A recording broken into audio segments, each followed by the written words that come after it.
clap the dice, they roll and dance.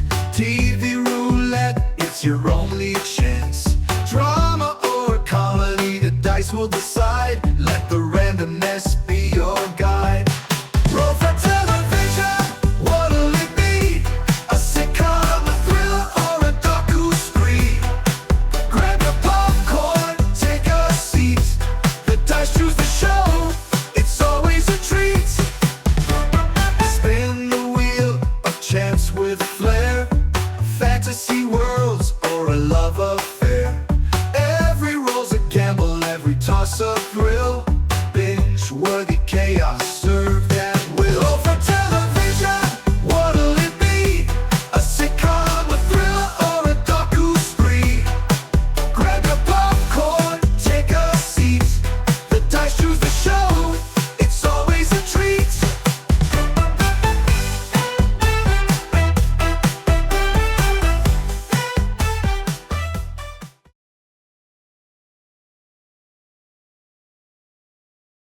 Welcome to Roll for Television, episode number 25, and the last one for 2025. Let's share screen here and see what we can roll up. All right, so we'll get our year first, so 3 D20s. And a 39 to our base year of 44. So that is going to be 5, 6, 7, 8. 13, carry the 1, 5, 6, 7, 8. 1983 to 84 season. Right in my prime time of viewing. So let's see, 1980s, 83, 84 season in prime time. Let's see, that year, 1984, I was 16, so I was 15 going on 16 when this season started. Let's come over here and get a day of the week. One, so it's going to be a Sunday. Let's scroll down till we find Sunday. Looks like a lot. Things were changing a lot during that season. So 3 major networks, ABC, CBS, and NBC. Let's figure out which one of those we're going to be watching. Okay, so ABC. All right, ABC, we have less of a choice than the other ones, but we have Ripley's Believe It or Not. I believe this was the season when Jack Palance was the host, because I remember watching it. Hardcastle and McCormick, and then the ABC Sunday Night Movie, which is another TV movie. Hardcastle and McCormick, I don't remember watching very many of those. I know it was on. And then Ripley's Believe It or Not, I know I watched a good bit of. So let's see which one of those we're going to be looking at. All right, so we rolled a 4, so that's going to be dealer's choice. So I think I'm going to have to go with Ripley's Believe It or Not, 7 p.m. because I remember that one kind of freaking me out as a kid. Of course, I loved all those shows like In Search of and Unsolved Mysteries. But there's something about Ripley's Believe It or Not, especially with Jack Palance hosting it, that was a little eerie. So let's see, that was the 82. All right, so this was the second season of this one. So let's see if we can find some of those on here. Please Believe It or Not. If we're looking for a 1983 episode, December of 82, October 1983. So that's what we're looking for. So let's take a look at this one.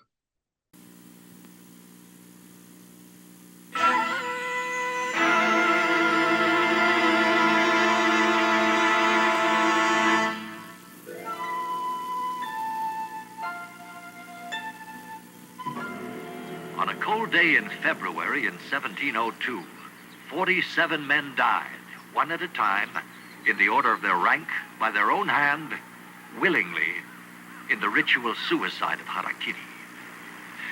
They are buried here at the Sengaku-ji Temple in Tokyo. They were proud to end their lives as they had lived them, with honor. The fascinating details of what they did to merit such an honor will be the first stop on our journey into the strange, the bizarre, the unexpected. Slither through a pond full of leaping alligators and get as close as you dare to crocodiles caught up in a feeding frenzy. Investigate a Soviet experiment to develop a new breed of super children born underwater. Join a religious celebration in Italy that combines saints and snakes. Witness the naked rites of a festival in Japan. Burn down a boat to mark a holiday in Great Britain. Examine the killing grip of a boa constrictor and the venomous habits of a lethal cobra. See giant thorns used as needle-sharp weapons in ballet. Find out if a horse is a match for horsepower in an obstacle race. And take a look at how they throw the bull in France. The strange, the bizarre, the unexpected. These are the kinds of subjects a man named Robert L. Ripley challenged us to. Believe it or not. By laying incense on these graves at Sengaku-ji Temple, the Japanese have honored a true tale of revenge that goes back almost 3 centuries. It began in the castle of the shogun, Tokugawa, the warlord of Japan. The proud hero of the deadly drama was the young Lord Asano. The villain, the aging Lord Kira. The two men were not strangers, and definitely not friends. An arrogant, corrupt official, Lord Kira demanded a bribe from Lord Asano. Lord Asano angrily refused, a response which prompted deliberate provocation.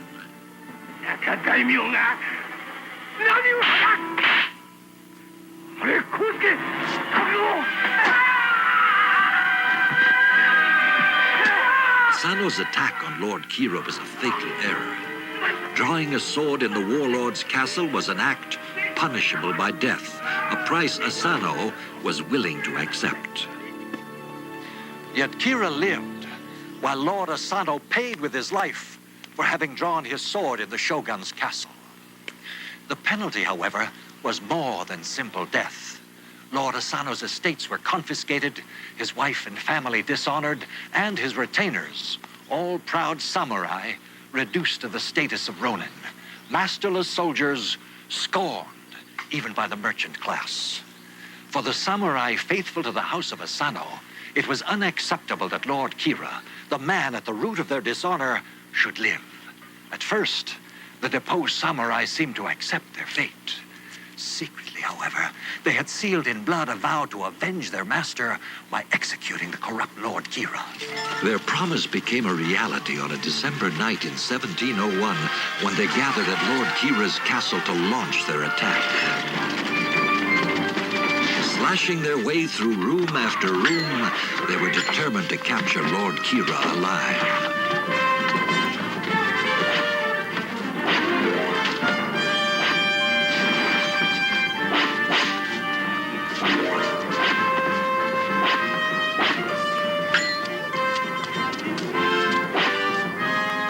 Subdued by the samurai, the once mighty Lord Kira was arrogant no more. He could do nothing but submit to his death, a fate designed to restore honor to the house of Asano and to the proud samurai who served his name. The head of the villainous lord was severed from his body, mounted on a pike, and paraded through the streets as the 47 samurai marched here to the temple of Sengaku-ji in a final gesture of respect for their dishonored Lord Asano. They took the head and placed it on this tomb, that of Lord Asano. Afterwards, the samurai surrendered to the soldiers of the shogun, reconciled to their certain fate.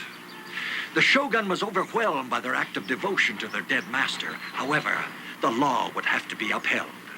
For their act of revenge, the samurai must die. Death to a samurai is an expected fate. It is not feared, if it is honorable. Therefore, the 47 samurai were pleased when the shogun decreed that they would not be executed, but rather would be permitted to perform harakiri, a ritual of suicide that is carried out in a prescribed manner. According to tradition, the samurai dressed in a white kimono and seated himself in front of a long white cloth. Before him, on a tray called a sambo, would be a razor-edged knife lying on 2 folds of rice paper. First, he took out the straps of his outer garment, crossed the ends, and tucked them safely under his knees. Now, he opened his kimono. Then he wrapped his knife in rice paper, bowed to his sambo, and placed it behind him. Then, without further hesitation, he thrust the knife into his abdomen.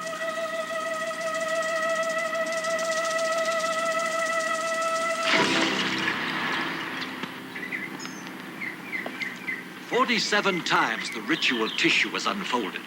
47 times the dagger plunged, and 47 brave men entered into legend. The faithful samurai who dared and died to restore honor to the house of Asano. For it is written, a man will only be as long as his life, but his name is forever. Believe it or not."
These creatures are as dangerous as they are endangered. They're called the Komodo dragons, and they come from the Lesser Sunda Islands in the Indian Ocean. They're protected here at the San Diego Zoo. So am I. The males can be very dangerous. That's why senior reptile keeper Susan Schaefer is here with me. If she says run, I run. Predator and scavenger. This clumsy-looking creature can run faster than a man when hunting its next meal. So remote are the dragon's home islands that the giant lizard's very existence was not known to Western science until 1912. Even today, such basics as how long they live and what their mating and reproductive patterns are remain a mystery.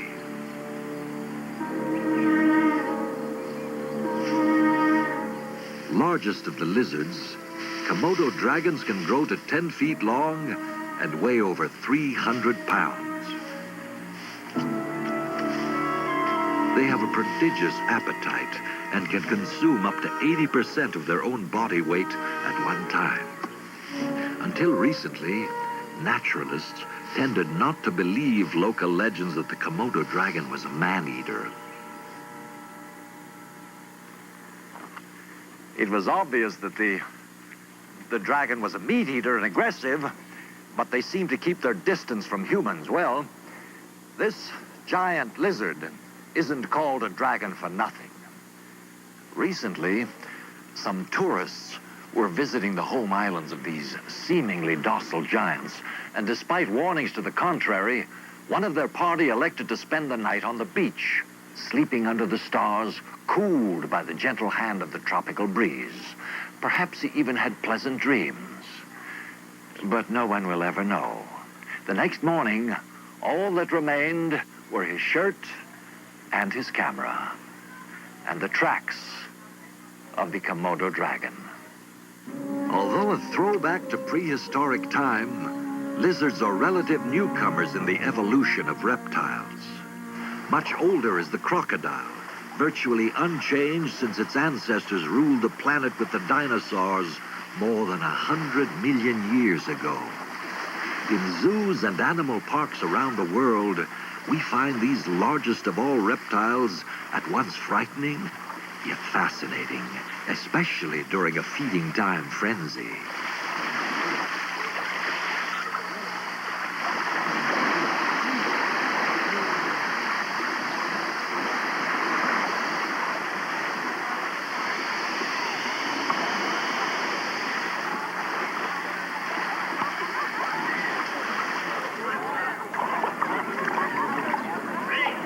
First cousin to the crocodile, alligators are slightly smaller, but no less fearsome. At Florida's Gatorland Zoo, the alligator's natural appetite has been used to create unnatural behavior, jumping up to 5 feet out of the water for a snack.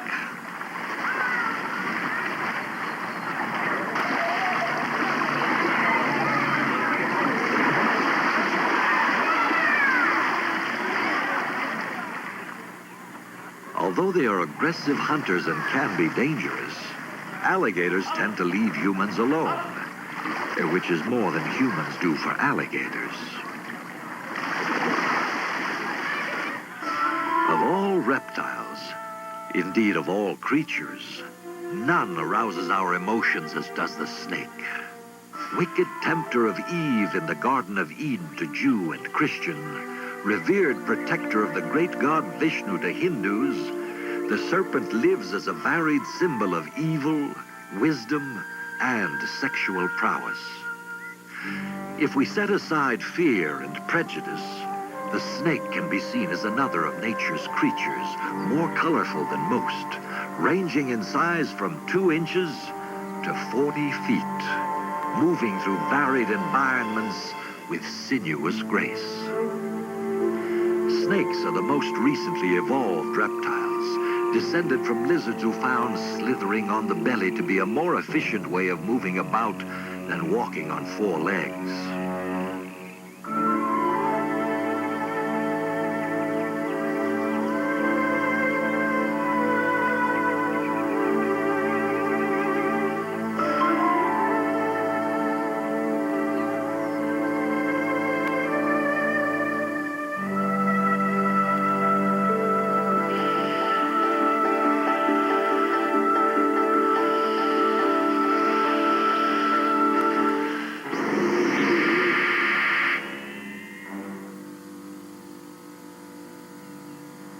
Most reptiles reproduce by laying eggs, but about 1/3 of the snakes give birth to live young, like the sidewinding adder of the Namib Desert of southwestern Africa.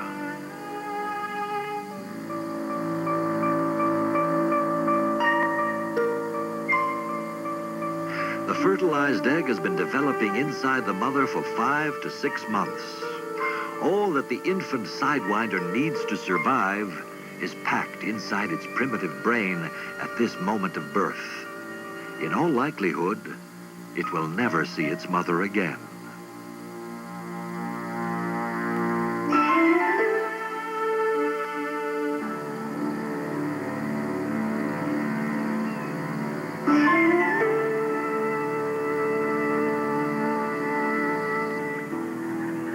All snakes are predators, and many, like the emerald boa of South America, rely on camouflage to catch their prey.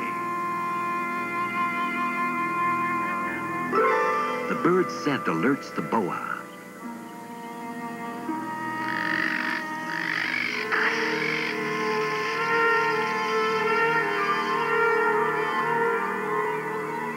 There's no truth to the belief that snakes hypnotize their prey. Some approach so gradually that the victim is not aware of danger until it is too late. Almost invariably, snakes eat their prey head first and swallow it whole, not by forcing it down the throat, but by flexing its body and literally crawling up and around the victim. The king cobra, largest of the poisonous snakes, feeds almost exclusively on other snakes. The long, flickering tongue is the snake's organ of smell. Remaining completely motionless until the last split second, the cobra strikes with deadly accuracy.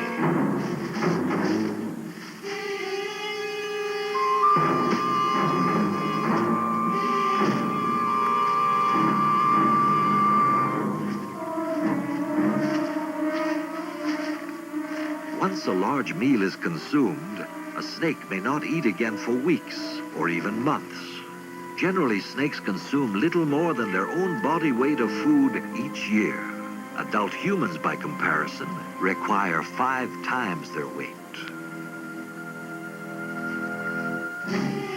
Seemingly invincible, a cobra occasionally must face a relentless enemy.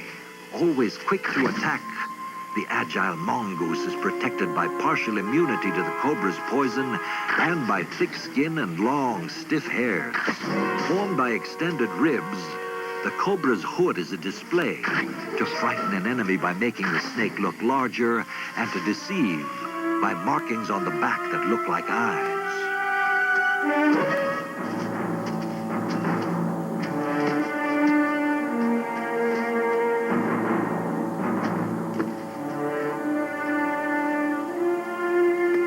In a final attack, the mongoose gets a crushing grip.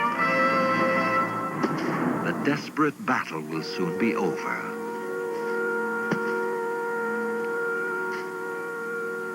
We don't usually associate snakes with big city life, but there are exceptions. One man's meat may be another man's poison, especially if you're having a meal at the Anna restaurant in Tokyo. For the fame of the restaurant rests on a variety of snake dishes featuring the venomous mamushi snake imported from China. There are hundreds of these snakes here in this kitchen. They're ready to be sliced up and ground up for such delicacies as snake croquettes, snake hamburger, and snake soup. Tasty and appetizing as these morsels may be, the major attraction of the restaurant is Mr. Matsui's preparation of a glass of snake blood.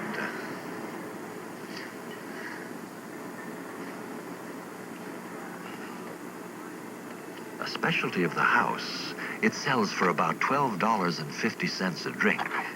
The snake is slit open, drained of its blood carefully, for the bite of a mamushi is quite dangerous.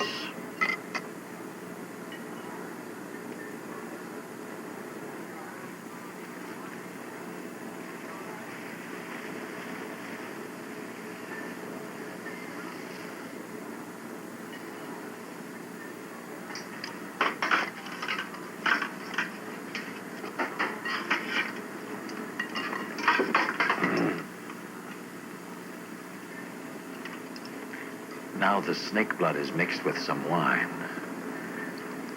to add bouquet and tantalize the palate.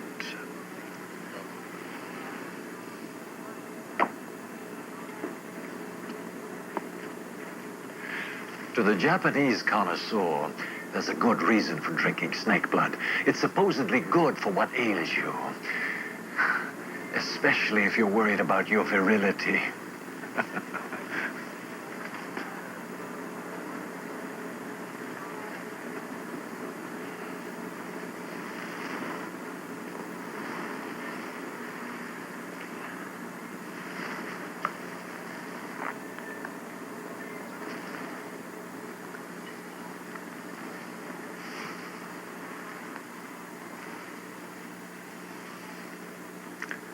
Believe it or not. Snakes rarely freeze to death. They can be frozen stiff and still be revived with no serious ill effects. Believe it or not. In a moment, discover how Russian experiments are designed to create a new breed of super children. Witness the rambunctious rites of a naked festival in Japan. Join a battle in Bali where needle-sharp thorns are deadly weapons. Dodge the horns of a bull in France and go along for the ride in an obstacle race as a motorcycle challenges a horse. Susan West, don't you worry about your skin that close up? I used to, so I started using Clearasil. But now I've got something even better. What's better? New Clearasil. There's a new advanced formula. It really fights pimples. Works on oil even better now. Inside, it kills bacteria and dries the pimple. Outside, Clearasil soaks up more excess oil, so now it's even better. New advanced formula Clearasil for even better looking skin. Even close up. You've been pacing for hours, Monica. I'll be all right, Tyler. Dr. Fulton, how's Claire? We won't know for days, weeks, maybe even months. I'll keep going until we find out. Keep going. If you're on the go, make sure you wear Leg Sheer Energy pantyhose. Its springy yarn massages your legs, keeps them feeling great all day. Where's Ashley? He's incognito. And where? Some days, it takes sheer energy. You are the loyal one, Hi, Dandy. always first to say hello. You cheer me up when I'm feeling low, but you get so finicky when it comes to feeding time. That's why it's mealtime from now on, my finicky friend. New improved mealtime dry dog food. It's double basted for an even richer, meatier taste. It's mealtime for you, my finicky friend. New improved mealtime. Even finicky eaters love the meatier taste. Monday, it's an all-new game of rat basketball with the Rodent Rockettes. $1 million slot machine payoff and munch on a special delivery pizza that really delivers. Babies, that's incredible. Then arch AFC rivals, the Bengals and the Steelers on Monday Night Football.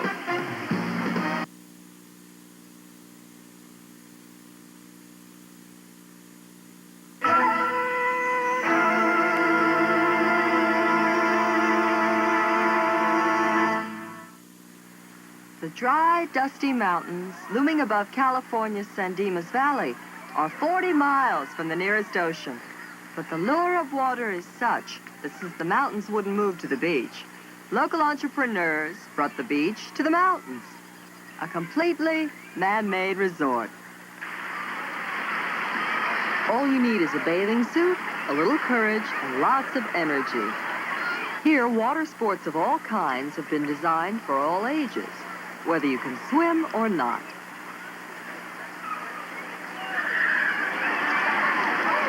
Water. We drink it, bathe in it, swim in it, play in it, even sleep on it, and never outgrow our need of it. Perhaps that's because of our own distant, watery origins. We have an affinity for water that borders on being a love affair. Over 1 million gallons of water help create man-made waves for this version of aquatic rock and roll. Some people go for the Tarzan image, even upside down. Then there's life in the fast lane, especially a 3-story slide where a cushion of water helps propel you along at speeds up to 35 miles an hour.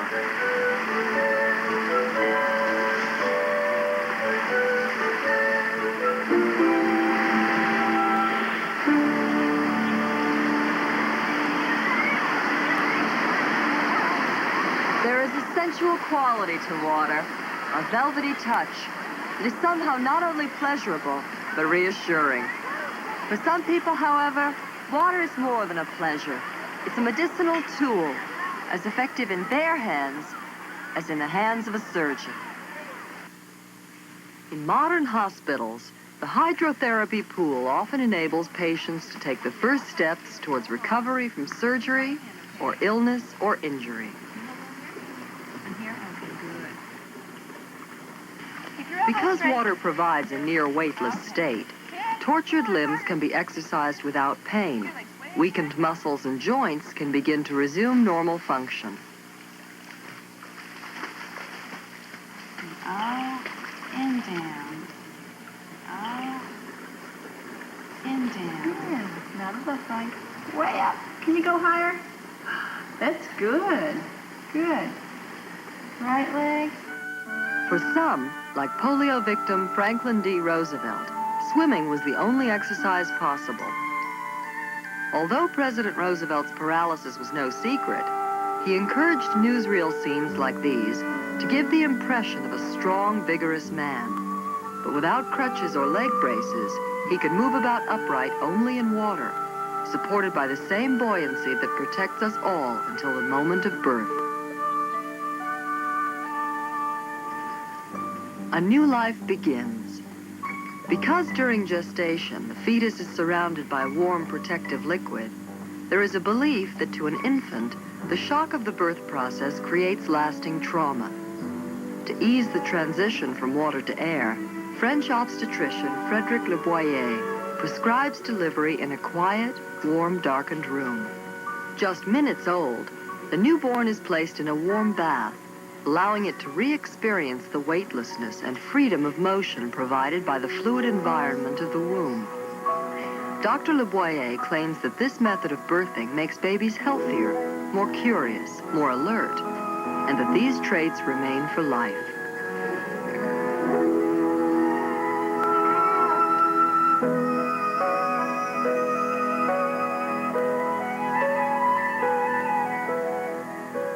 Nothing less than the creation of a new breed of superchildren is the aim of Soviet physical culturist Igor Charkovsky.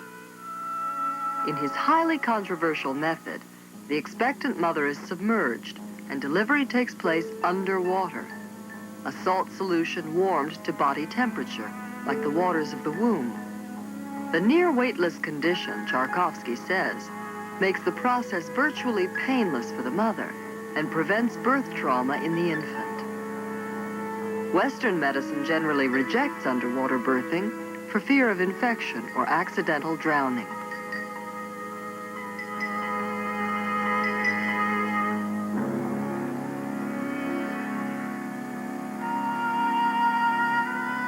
Charkovsky says an infant's ability to remain underwater is phenomenal because the reflex mechanism which controls breathing and the ability to use inhaled air efficiently are better developed in infants than in older individuals. If these abilities are trained immediately after birth, he says, they will be retained.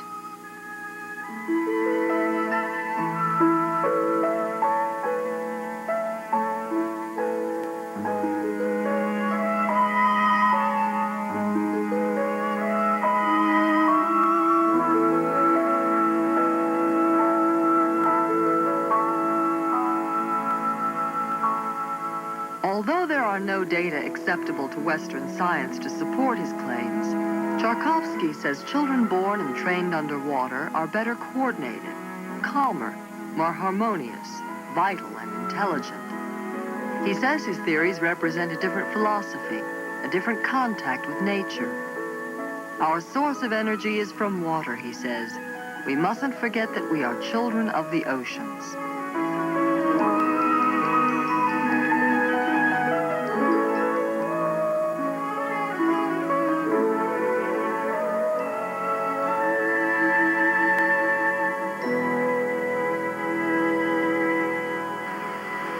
Questions concerning the origin of all life in the sea also challenge Jacques Mayol, who's trying to discover certain reflexes which we no longer use, but which were still active when all living creatures inhabited the oceans. A disciple of yoga, Mayol can control his respiration and heart rates during deep diving to such extent that he has been called the human dolphin. On this day, he will attempt what no human has ever achieved, diving more than 300 feet without any underwater breathing devices. Specially fitted contact lenses will protect his eyes against enormous pressure, up to 146 pounds per square inch. To reach his goal, he will have to subject his body to a total pressure of over 100 tons. Clutching a 66-pound sled, Mayol descends effortlessly. Because he must hold his breath for nearly 4 minutes, he slows his heart rate to an astonishing 28 beats a minute. Only in this way can his body conserve precious oxygen to keep him alive during this perilous journey.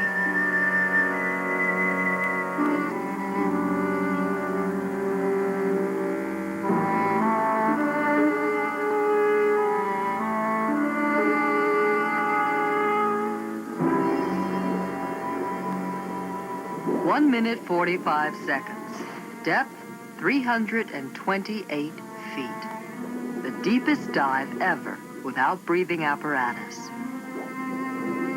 Jacques Mayol has achieved his goal, but his most dangerous time still awaits. As he nears the surface, he must call on his years of training to avoid shallow water blackout, a sudden loss of consciousness caused by carbon dioxide poisoning.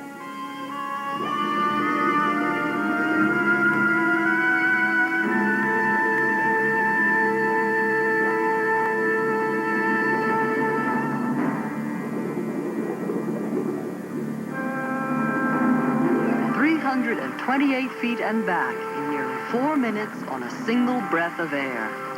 Believe it or not. Fred Baldassar of Cocoa, Florida swam the English Channel, covering a distance of 42 miles, entirely underwater. Believe it or not. In a moment, explore the rituals of Japan as farmers defy the cold to assure a bountiful harvest. See the unusual combination of saints and snakes in the religious rites of Italy.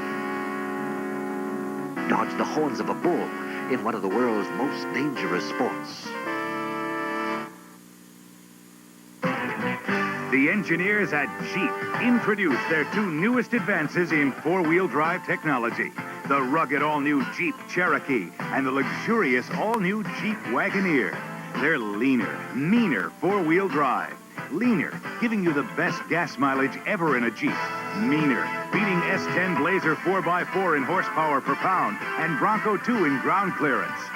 Only Jeep gives seating for 5 6-footers, the ease of 4 doors, and room for all this cargo. Plus, Jeep gives you shift on the fly between 2- and 4-wheel drive to both maximize your mileage and maximize your traction. The rugged all-new Cherokee, the luxurious all-new Wagoneer. They're leaner, they're meaner, and they now join the world's largest selection in four-wheel drive.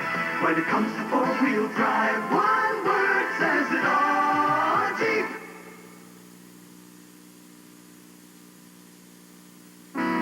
Ripley's Believe It or Not will continue in a moment. Thursday. Still fire, multiple injuries. Trapped in a blazing inferno.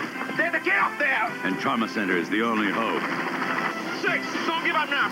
Then, Hello, baby. Mr. Hart needs a shoulder to cry on. He doesn't know you have shoulders. On 9 to 5, and it's not easy. This is just family. When Sharon's grandmother comes to visit. When he finds out we're divorced, it'll kill her. Cause of death, Jack. Thursday.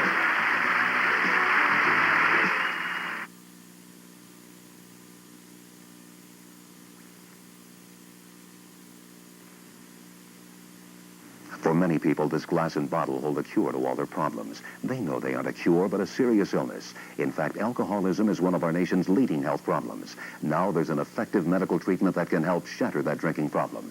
Intercept. Intercept is a successful 14-day medical program staffed by qualified physicians and other healthcare professionals. If someone you love has a drinking problem, call the Intercept program at Livingston Tom Bigby Medical Center, Livingston, Alabama, 205-652-9511, and shatter that drinking problem. A statewide Hold Our Topsoil Field Day will be held west of Jackson in Bolton on October 11th. During Hot Field Day tours, you'll see demonstrations of soil conservation methods and practices you can use on cropland, pasture land, woodland, and wildlife areas. Mississippi loses almost 11 tons of topsoil per acre per year. The goal of the HOT program is to cut this rate of soil erosion in half over the next 3 to 5 years.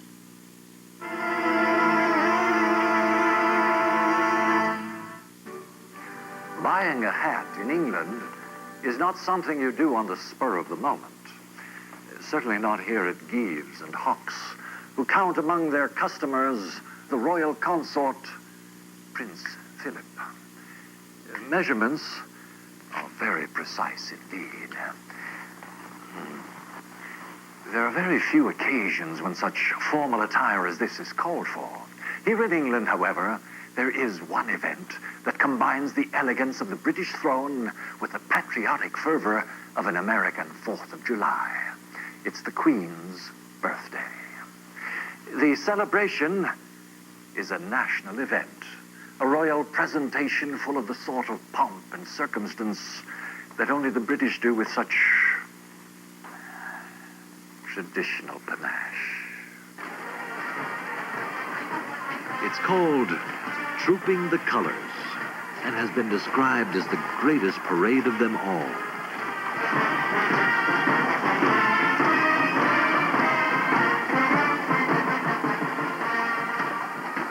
For the royal family, the occasion marks the continuation of a ritual that's 2 centuries old. For the Queen, it's an opportunity to assume her role as Colonel-in-Chief of the Household Guards.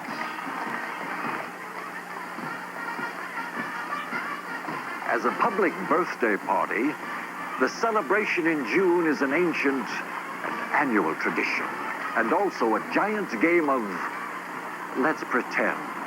You see, the Queen wasn't born in June at all. Her actual birthday is April 21st. But the weather in June is so much more pleasant. Don't you agree? As a result, it rarely rains on the Queen's parade.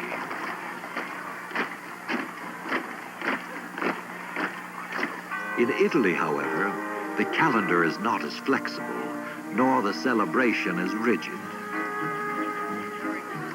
Each spring at Coculo, about 120 miles east of Rome, young boys of the village scour nearby hills to collect a variety of snakes that abound in the area. Their efforts reflect both piety and enterprise. They will sell the snakes to Coculo's faithful for a celebration honoring their patron saint.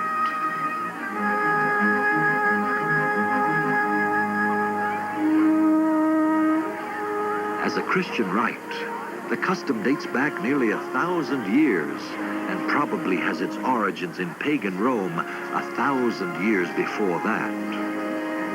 In Roman times, live snakes were offered to the goddess Angitia, and the practice was probably still going on around 1005 AD. That was when a Benedictine monk named Domenico came to this town and used a potion of snake blood and venom to cure the sick. His miracles proved to his followers the power of Christianity over the pagan rituals. Domenico became a saint, and each spring, the people of Coculo adorn his statue with snakes to recall his miracles. When the festival of San Domenico is over, the snakes will be returned to the countryside and set free.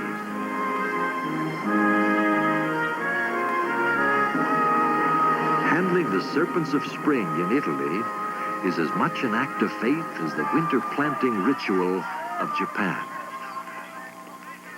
Seeking favor of the gods, farmers throughout the country prepare for spring planting by subjecting themselves to ascetic rituals of purification called naked festivals. The weather is cold and damp, but again and again they will walk down to the rice fields for a chilly dip in irrigation ditches. A baby born in the village since the last festival is carried to the rice paddies to be purified with cold water and dedicated to the local god.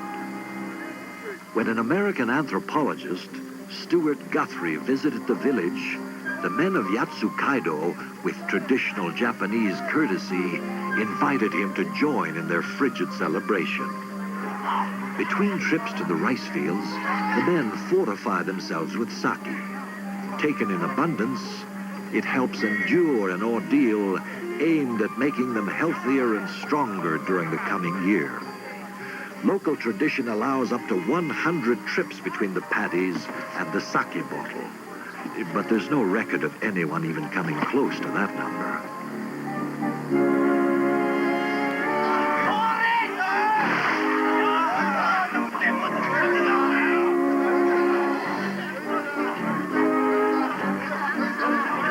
Professor Guthrie calls his work participational anthropology. More than just observing his subjects, he tries to become one of them, to feel what they feel. After 4 or 5 trips, it seems obvious that no one was feeling any pain.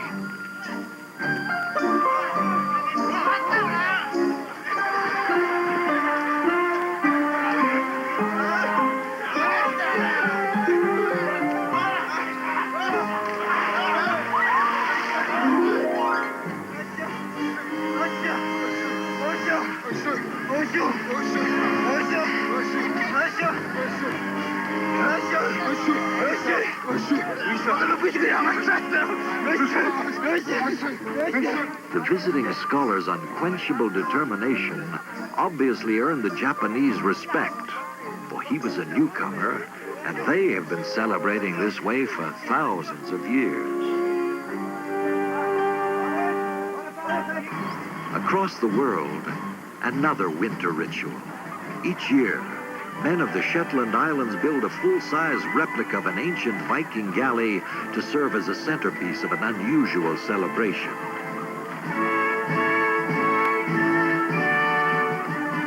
Although part of Great Britain since the 15th century, this remote land once belonged to the Kingdom of Norway and Denmark, and its people still cling to their Viking heritage. Called Up Helly Ah, the festival goes back over 1,000 years. Unlike many traditional celebrations in the British Isles and elsewhere, Up Helly Ah is not staged as a tourist attraction. There are few tourists here in the winter.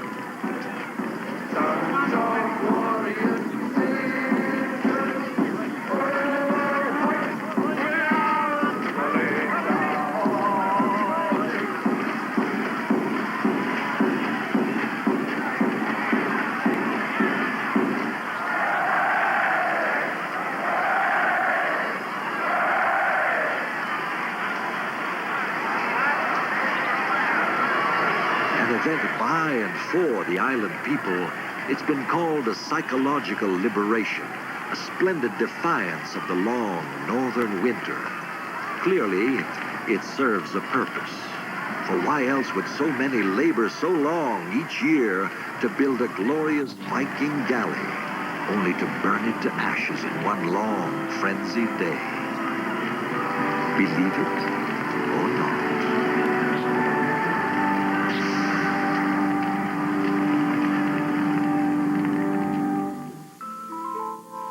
As part of an annual celebration, the people of the Nicobar Islands dug up the skulls of their kin and staged a parade. Believe it or not. In a moment, a motorcycle challenges a horse in an obstacle race. Combat in ballet with deadly weapons made from razor-sharp thorns. A touch-and-go contest in France that pits man against bull.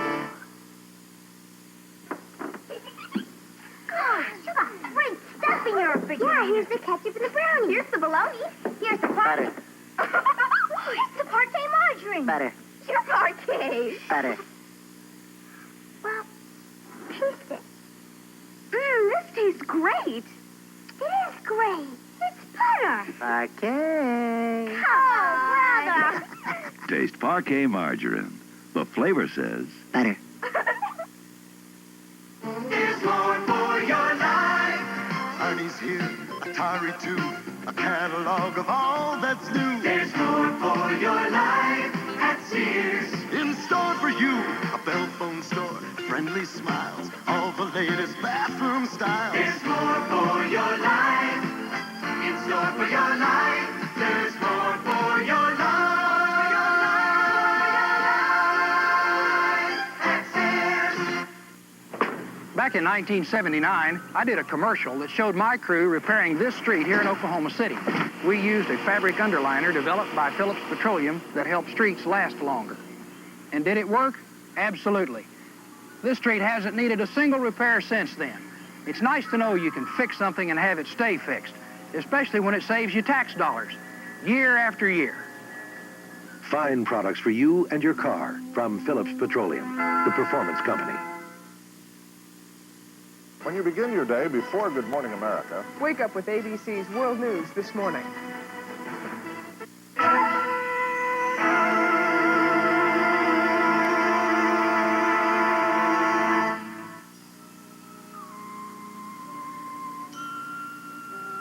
1,000 years ago, this was a holy site, Xochicalco, about 50 miles south of Mexico City. Once, astronomer priests made their way here from all over Mexico to study the heavens and seek the favor of the gods. Spread out over 5 square miles, Xochicalco's intriguing ruins include a structure you might not expect to find at a religious site, a ball court. 2 teams squared off from opposite sides of this court. They played with a solid rubber ball. Something like this. There were ball courts throughout ancient Mexico, and the exact rules varied from place to place. But nowhere were players allowed to use their hands or their feet. Instead, they had to make their shots with their hips, shoulders, or elbows. The object, to get the ball through one of the rings at either side of the court. A match could last an entire day. Players sometimes died of exhaustion. This wasn't just a game. At one time, every aspect of it had religious significance. And when the game was over and victory was achieved, the victor may have decapitated the loser. Whatever the exact rules of this ancient game were, it was clearly one of the most strenuous and dangerous that's ever been played. But then, the world of sport offers all kinds of challenges. In Bali, it's how to avoid being cut to shreds by the thorn-covered leaves of the pandanus plant. Much like cactus, the thick leaves become weapons of traditional combat in the village of Tenganan.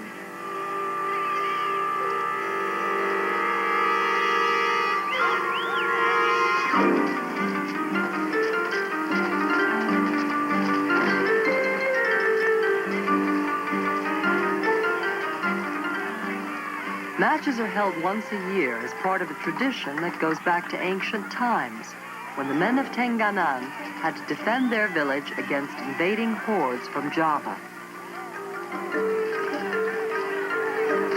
Today, direct descendants of those gallant warriors proudly display battle skills and disregard for pain worthy of their ancestors.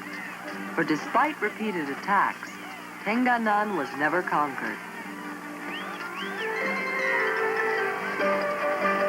Blows must be aimed only at the opponent's back. When a solid slap lands on target, it usually means that hundreds of needle-sharp thorns have to be removed one by one.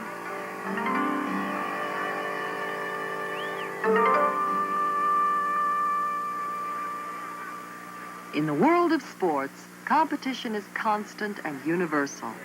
Often the ongoing struggle to determine the fastest or strongest brings a few surprises.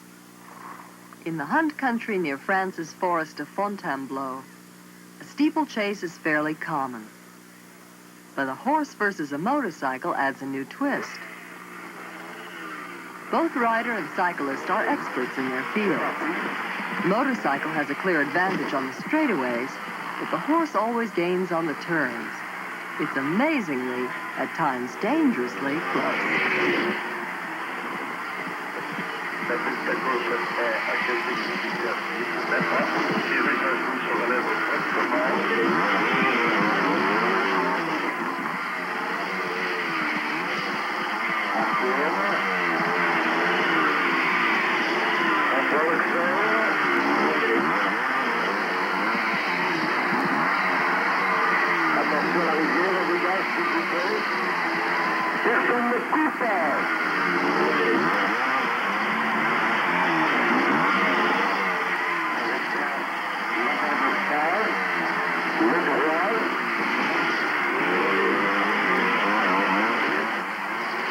The horse wins by a nose, a triumph of nature over technology.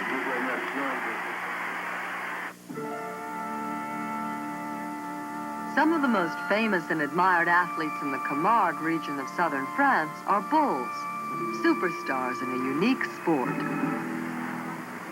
On one side, a bull with a silk rosette tied between his horns. On the other side, any number of men, unarmed except for small metal hooks on one hand. With this device, they will try to snatch the ribbon from the bull's head.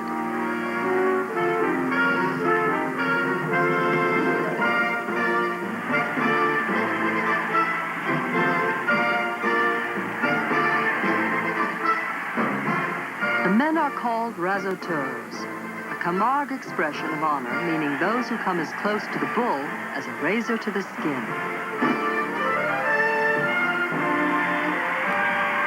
Unlike Spanish bullfighting, there is no bloodshed, and graceful leaps to escape the dangerous horns are part of the game.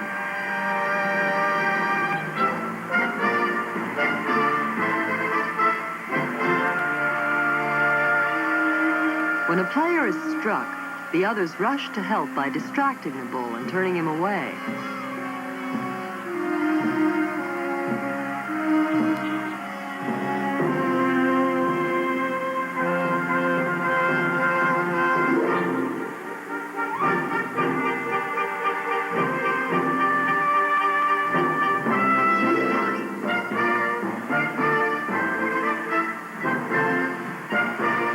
For the men, to be a razoteur is to be a hero. For the bulls, a fine performance guarantees a return match and another chance to prove that they, not the razoteurs, are the real superstars of the Camargue. Believe it or not. In a moment, have 6 coins ready for a puzzle to test your concentration. Don't let nature rob your hair's precious oils. Your hair needs mink. It's later than you think. Your hair needs mink. It's later than you think. Introducing Mink Difference Replenishing Shampoo. Enriched with mink oil, it does more than beautifully clean. It replenishes the precious oils your hair really needs. Replenish it, replenish it. It's later than you think. New Mink Difference, the replenishing shampoo. This is Ben Jones, and he's been eating the same candy bars as long as he can remember. Ben, could we get you to try Twix candy bar? Twix? Why should I? I've been eating the same candy bars as long as I can remember. But do they have a mix? What? A mix, Ben. Rich milk chocolate. Oh, I love chocolate. Creamy caramel. Love caramel. And a delightful cookie crunch. Crunch? Yep, that's the mix. Twix is delicious. Twix cookie bars, the chocolate candy with the cookie crunch. Delicious. Next, the criminal genius. They're hot on the trail of a jailbreaker. He's got away with women like I've never seen. Good-looking, charming, very smart car thief gets himself tight with a judge. What are you, jealous? Jealous? Me? Hardcastle and McCormick. Then, Dynasty's Joan Collins made him a star. We're talking about a lot of money. But was the price too high? Just another piece of meat. The making of a male model. Tonight, all starting at 8/7 Central and Mountain.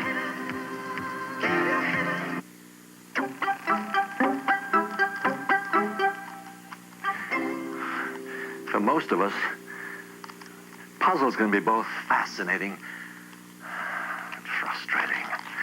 But the challenge to solve them is irresistible. Of course, once you solve them, then...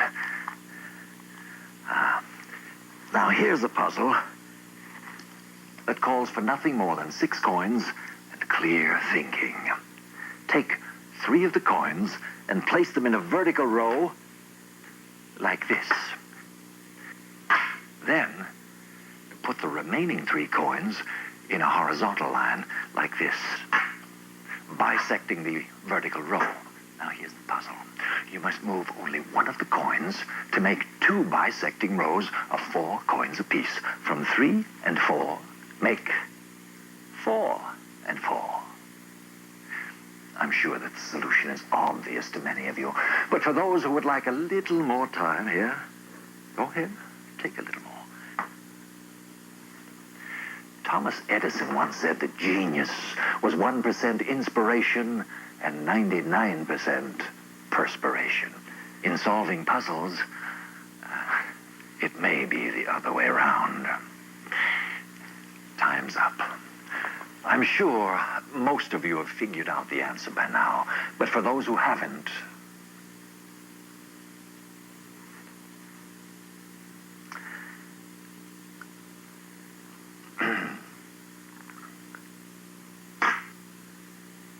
one, two, three, four.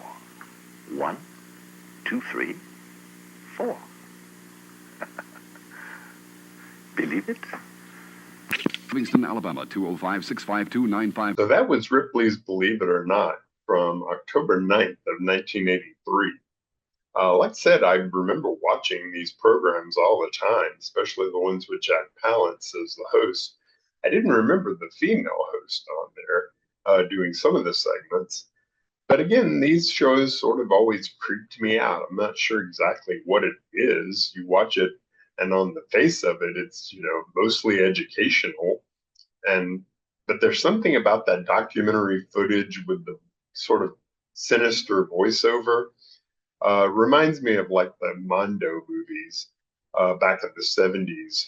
And I think probably by this time I'd seen Faces of Death on VHS. Which has that sort of pseudo-documentary feel to it. So these things always kind of creeped me out, and I always figured there'd be a sinister or scary story in there. Now, of course, my wife probably wouldn't have watched this episode at all because she's terrified of snakes, and it did get a little intense there with some of those tales. I think they also got away with a little bit of nudity there in the birthing sequence. Is water birthing still a thing? I remember, in the 80s and 90s, people talking about doing that. I haven't heard about it lately. But believe it or not, goes all the way back to like the 1920s as a newspaper strip, and then they did a radio show. They did some film shorts for Vitaphone. There was a 50s version that was sort of shorts on television. And this was the main one most people remember from the early 80s with Jack Palance doing the hosting. And then, of course, there were the later versions with Dean Cain back in the early 2000s. And they did a fairly recent one, like recent as of 10 years ago, with Bruce Campbell hosting it. Strangely, none of those are streaming anywhere. I looked up for DVDs. There's like a best of DVD for the Dean Cain version. And there's Warner Archives has some of the Vitaphone shorts, but that's about it. They do have some of this on YouTube that you can find. I always like to find these that were recorded off air that do have some of the original commercials, because of course it's always good and nostalgic to go back and watch those. But that was Believe It or Not, and this was episode number 25 of Roll for Television, the last one for 2025. So I hope that everyone has a good new year, and I look forward to seeing you in 2026 when we come back. Have a good night.